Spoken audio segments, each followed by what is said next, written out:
Textile Podcast, brought to you by The Yarn Bazaar, inspiring textpreneur stories.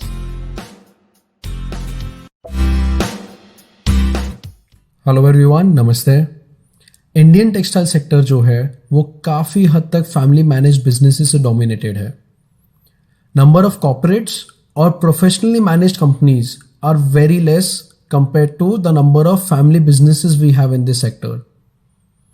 अब family business के एक अलग challenge होते हैं, one of the largest being when young generation joins their family business. Typically, they have friction on two sides. One is they have friction with the elders in their family. That's because of the generation gap कि thought process match नहीं होते हैं. And on the other side, they have friction with other team members in their company. Most of these members have been with the company for a very, very long time. And hence एक friction होना काफ़ी understood है. Imagine these scenarios when there is a female young generation joining the company, जो वैसे ही अपने textile segment में बहुत कम होता है। तो आज का हमारा टेक्सटप्रेन्योर स्टोरीज का एपिसोड काफ़ी खास है बिकॉज फर्स्ट टाइम हमारे एपिसोड पर एक फीमेल टेक्सटप्रेन्योर मौजूद है। स्वागत करते हैं an extremely dynamic and very young Neha ji Jhunjhunwala, who is the director of Sarla performance fibres limited. इस एपिसोड में हम नेहा जी से जानेंगे उनकी कंपनी एंड उनकी जर्नी के बारे में, उन्होंने क्या चैलेंजेस फेस किए and how did she overcome them. तो आइए शुरू करते हैं आज का एपिसोड नेहा जी झुंझुनवाला के साथ।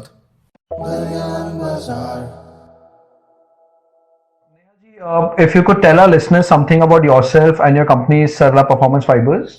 I joined the business Sarla almost a decade ago. It's our family's business, and my father Krishna Jhunjhunwala is the managing director. When I joined about 10 years back, the firm was doing really well globally across borders and had already established a name for itself in the industry. The company started in 1993, so more than 25 years ago. And we belong right in the beginning of the entire value chain of the textile industry. So the textile industry basically starts from spinning, extrusion. It moves on to weaving or your knitting of your fabric. And then the last stage is the garment. So Sarla belongs in the beginning of the spinning and the extrusion of the fiber part of it. And within this sector, within this part of the supply chain, you would have the man-made fibers and the natural fibers. So Sarla belongs in the man-made fibers. We do the manufacturing and the marketing of nylon and polyester, filament, yarns and threads. So when the company began in 93, we started just like any other polyester yarn manufacturing company. We started with a commodity product.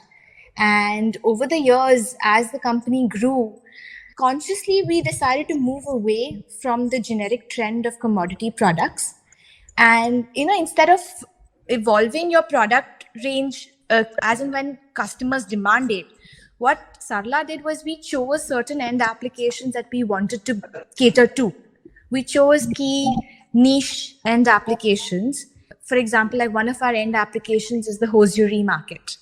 So we chose those end applications and we developed our entire product range or product portfolio, manufacturing setup based on the end applications so we could service the quality requirements of those end applications.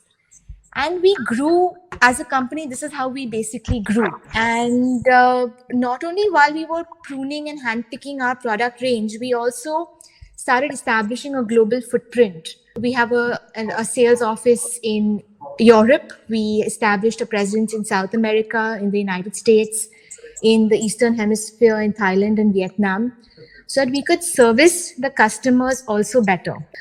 When this is basically a little bit about Sarla and what the company and how the company works. When I started, I basically focused a lot of my efforts on professionalizing and standardizing what was in place so that everything starting from the quality management systems to say the HR practices to even marketing efforts can be carefully managed and monitored across all our locations. The rest, as they say, is history. Today, we are a ISO 9001-2015 company. We've won a couple of awards along the way, which we are very proud of. And I hope that we continue to grow and expand our product range to service the customers that we work very closely with. Okay. So, Neha ji, since you mentioned that Sarla Performance Fibers is your family business, someone so young in the industry and someone who's studied abroad, how did you decide to join the family business? What was the thought process behind it? Especially the sector being so traditional. Um, it actually happened quite by chance. It was not something that I had planned or even my family had planned. Because, like you rightly said, it's a traditional sector. And not only that, it's very male dominated also. It still is. So, how did I join? I was actually pursuing my master's in Warwick in UK. And as part of my thesis that we have to submit in your last semester, I chose to do it on the family business. So the topic that I picked up was the internationalization of Sarla. And in order to write the thesis, I spent 2 months here in India shadowing my father, going with him to work to the office and to the factories in Silvassa and Vapi. And I spent a lot of time with the senior management of the company as well. This project actually gave me a lot of insight into my father and how he built the business. And that is what I found incredibly fascinating. He actually started one machine, one customer at a time. And 25, or at that time in 2010, it was 20 years later, and he had set up 2 plants, multiple locations, multiple customers and industries which we were servicing. I found that very, very fascinating. And so the thought was, Pratik, that this is the family business. Why devote time and energy working outside when I can maybe try and do something here? If I could help out here at all.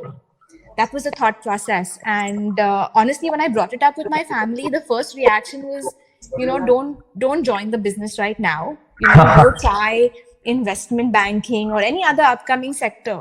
ये तो हमेशा रहेगा घर में ही. It's घर का company हमेशा रहेगा. But I don't know, call it gut instinct. But I was fairly confident at that time that this is where I at least wanted to try and give it a chance. And I did, and I love it here. It's, how do you say sometimes that you find a place where you belong or you find a place where you're really good at. I think I found my niche at least here. So. Okay. So you mentioned that you've done your master's from Warwick. I'm guessing it's Warwick Business School. Correct. Mind telling us which course was that? I did my in marketing and strategy. Okay. So I think that's how you have a attraction towards marketing strategy and HR. Correct. I absolutely love it. Okay, so your dissertation being on your family business, was that, a choice that you wanted to really, explore or understand your business in deep detail, or was it like an easy way out? Honestly, it was an easy way out. It was kept the company for lack of better option. Okay. And in retrospect, I'm really glad I did, because it was something that accelerated my entry into the family business and where I am today. Right. Okay. But, most of us, being the next generation coming from family businesses, I think the biggest struggle is always synchronizing with the existing setup, and especially for you, the industry being so male dominated, as you rightly said. What do you think were the main challenges for you, and how did you overcome them? It was very, I would say, nerve-wracking in the beginning. While now I'm focusing a lot on the marketing and sales. When I first started out in 2010, my initial purpose was to spend a lot of time on the factory floor to understand the operations. Because my thought process was, you can't sell a product. I can't get into marketing and sales until I don't understand the product, until I don't understand how it's made, how it works. Every time a client asks me a question, I can't go back to somebody in the technical side of it and then come back to the client. I need to have answers. I need to know things, basically. So I spent a lot of time in the factory, and two challenges that I observed was, one was not many people took me seriously, because there was a perception that she's a girl and she's the owner's daughter, and she's going to get married and she's going to leave. She's not going to be here for long, so let's indulge her while she's here. At least that's the vibe that I got. And I think just the fact that I was present day in, day out, and I've been there for the last 11 years, that over a period of time, people started taking me seriously and realized that I wasn't going to go anywhere. And it was also a little bit of my approach where anything that I would do with them, I would try to get a buy-in from anyone and everyone, whether it's somebody on the shop floor or it's a plant manager. At the end of the day, they are the present in the plant day in and day out. And it's their plant more than it's mine. So if I want to help them, I need their buy-in first. I need to respect that. So it was that approach that I had, encouraging them to work together with me. You're not working for me, you're working together with me, which was, I think, what they appreciated. And, we would reach conclusions together. If they found something that I said that was not good, I was open to their suggestions and dropping the project. Or if they found an idea that I had that was good, they were open to taking it up. So it was a discussion, as opposed to saying that aapko ye karna hai or aapko ye nahi karna hai. It had to be that discussion-based approach to get people to be open to me and to get work done, basically. And I think another thing that helped me overcome any challenges rather was the fact that my father was very, very supportive, and he was very open and very allowed me to be very independent, which I think is very credible. I've seen Indian families where the kids have joined the business and parents are trying to micromanage the kids. For me, it's the exact opposite. And now my brother has also joined the business in the last 2 years. And we're very fortunate to have our father who's very hands-off. He gives us a lot of space and gives us a lot of trust to be able to experiment and try new things. And he's open to it. So that's great because most of us, I mean, you're struggling on both sides. So you're having a friction with the elder generation because of generation gap and difference of thought. And on the other hand, you're having a friction with the entire team when, as you rightly said, it's the feeling that they have is these are the owners' kids. Right. And the kind of inclusive approach that you talked about, I think that's a great approach. In fact, recently we've done a podcast with Vishnu Anand, who is one of the directors of Phase 3. Correct. He's also a family friend. Okay. So, we discussed this issue with him in length. So, Neha ji, if you could tell us more about your products and their applications. So, we basically do nylon and polyester filament yarns, Pratik. And a broad range of products could be categorized within this. So you would have your regular nylon stretch yarns, polyester twisted yarns, dyed yarns, sewing thread, covered yarns, high tenacity nylon and polyester yarns. Let me do it this way. If I explain a little bit more, if I talk more on nylon and polyester yarns, it would get very technical.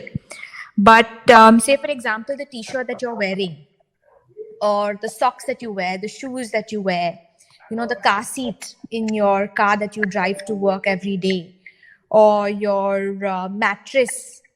You would use a medical bandage, say, for example, at some point in time where if you've injured yourself, or the janitor in your office would use a microfiber mop to clean the house. Now, these are examples of products which you use on a daily basis, and all these products would use Sarla yarn in it. Oh, wow, so that's very, very wide application. Wide application and a very deep and an invisible part of your everyday life, which you take for granted. And the reason you're able to take them for granted is because these products work so seamlessly for you. And that, again, why do they work so seamlessly is because of the fantastic quality of yarn that is used to make them. It all starts with the yarn. Like, you would not notice the existence of the sewing thread that is holding your t-shirt together. But if the thread was to rip and the t-shirt were to start to unravel, it would become embarrassing. So there are dozens of products like this which you use every day, where the performance of the yarn is very integral to the end product. And this is where Sarla's yarn comes in. Wow, that's great. So, Sarla being one of the market leaders in the segment and multiple segments that you are in, what is the main thing that you do differently than other companies in your market? I mean, what's your competitive advantage? So doing differently is, I would say, a number of things. Pratik, for example, the textile industry is full of companies which do a lot of mass production. So they focus on volumes and low margins, whereas Sarla does the opposite. We focus on the value products with higher margins. We don't do mass products. We would focus on customized specialty products. We focus products which have lower, we are okay with the moderate volumes. We're not chasing high volumes. We do not have long-term debt on our textile business. We grow the company with our earnings, and we've emerged today as a very proud net cash company in a capital intensive industry. Another thing in the textile industry in India is that it's very cyclical. Been able to establish a company which has emerged as a relatively non-cyclical company. Given all these factors, I would think our competitive advantage is in the way we do business, right from the product range we've developed to the customer relationships that we've established. It's the intangibles, a number of small, intricately linked elements put together as a whole that makes us different. Okay. And since you've been with the business for about 10 years or so, I'm assuming that there would have been a lot of cultural changes that the company would have gone through, especially looking at your attraction towards fields like HR. If you could highlight the core values and cultures that drive your company. I think I would say the core value and core culture is the fact that it still remains to be a family culture through and through. When I say family culture, I would, like my father, the managing director, Pratik, he still goes to the plant every week. And whether it's me or my brother, we know the names of our operators on the shop floor, right? Not just the plant managers, but even the supervisor and operator level. So it's a family culture through and through. And that is what makes us very close-knit with each other, with our team members at the plant, at all our locations. And that is what attracts people to Sarla, I would say. The family environment, the consistency, the stability, and the culture of being a close-knit community. Okay, that's good to know. I think that's a great deal that you've done, especially at this level, knowing everyone's name. It's a big deal. I mean, it's the way we've been taught, honestly, Pratik, because my father, if my father was not the type to be, visiting the plant every week and spending time at the plant every week, I don't think my brother and me would have had the motivation to do that. We're learning from him. Right. And what are the areas that your brother is looking after? So he's into the IT. He's driven the IT setup for the company. I would say 2 years back, before he joined, it was close to nil and negligible. And when he joined, he set up we've migrated onto SAP systems. Okay. And IT being such a important driver for business today and moving forward, having him on board driving this is fantastic. That's nice. Acha, talking about the Indian market, do you think that the potential for high performance textile products have been fully harnessed? If not, then what are the steps you would suggest to be taken? No, I don't think it's been harnessed fully. Now, in high performance textiles, I would mainly talk about nylon and polyester filament yarns, because that's what I would know very well. So in this part of the supply chain, the world would still look towards a Taiwan or a China. India is more known for its cotton than it is for its nylon or polyester. And it's not like there isn't a demand. There is a demand because people want to have more sources besides China. And I think if every sector of the value chain, whether it's the garment manufacturer or the fabric manufacturer, would look towards building up and supporting each other in the supply chain, then we would be able to harness that entire potential of this product in our and build the entire supply chain in India itself. Because we are talking to even though we're at the start of the supply chain, we do talk to a lot of brands like, say, a Decathlon or a Columbia Sportswear or a Hanes brands or an Adidas or a Nike. And all of these companies are looking at India and they want to build a supply chain in India. So having us as the yarn manufacturer is not enough. You would need the fabric manufacturer also to be buying from the Indian supplier, the garment manufacturer also to be buying from the Indian fabric supplier. And so it's just supporting each other that will help this industry indigenously as opposed to importing. That's true. I mean, India still primarily remains as a cotton supplier, and in order to fully harness all the other segments, of course, having the entire ecosystem, is one of the most important things to begin. Correct. So like the fabric manufacturers today or the garment manufacturers or even the retailers, they buy the final product or even the fabric from a China or somewhere else. If they would look towards buying it from a fabric manufacturer in India, you'll give that player a boost. Right, that's true. Nehaji, what is the most important thing you've learned in your life? I think the importance of being humble, Pratik. I've seen this in my father and I've observed this in him. Humility is something that is extremely rare. It's something that I don't see very often, and when I do see it, I have a lot of respect for the opposite person. It's something that generates a lot of respect. Right. And some people say that there's a difference between empathy versus empathy. Yes. So I think that's very important to, keep in mind. Yes, it's very easy to sympathize, but it's very difficult to empathize. Finally, Nehaji, being a young generation joining your family business and especially textiles, what would be your advice for younger generation and young entrepreneurs joining the industry, whether it's a family business starting something new in textiles? So today we live in a world which is looking for Pratik instant results, instant return, instant gratification. So my question is what is instant also going to be sustainable? So if I have to give advice, I would say, yes, I understand the need to look for something which gives you results, but try and be patient, be persistent and disciplined, and create a business or create something which can last through times. My advice would be. That's a great thought. Okay, so before we wrap up, if you don't mind, let's have a quick rapid fire round. Sure. So, cats or dogs? Dog.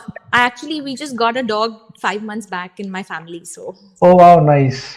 Nylon or polyester? Nylon. Okay. HR or Warwick? Warwick. Okay. If you could fill in the blanks, textile industry is dash. It's intrinsically present and something that we don't notice. That's deep.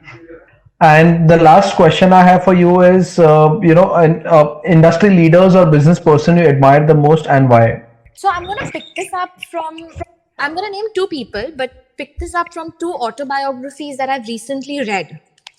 Okay. One is Michelle Obama. She's not necessarily an industry leader or a business person, but she's written a book called Becoming. And in the book, when I read her book, she comes across as a person with great humility, given the position that she held for 8 years as the first lady. And I found that very fascinating. Okay. And a second name that comes to my mind is Harsh Mariwala of Marico Industries. And again, I just recently read his autobiography as well, where he explained how he has handled the succession of Marico. And today what started as a family business is today a professionally run company. And the way he handled that succession, I found it an amazing read, and it very, very commendable to do something in that manner. Oh, so at least now I know the next books I have to read. Yes, please pick them up.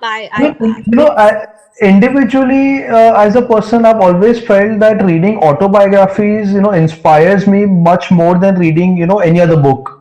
Because it gives you an insight of someone else's journey, their entire, success, how they've built it. Correct. I mean, these are just two names that I can give, but there are a few more, like Reebok. The founder of Reebok is a person named Joe Foster. And I'm just recently reading his book. And he started Reebok and he got it to the heights in spite of the competition, because Nike and Adidas and Puma were already established when he entered. Yes. So in his book, you can read of the grit and the persistence that it takes to allow your business to survive and flourish. So yeah, like you said, the amount of you get inspired by reading these books. Okay. Neha ji, thank you so much for your time, for your wisdom, for your insights, and especially taking the time out on a Diwali.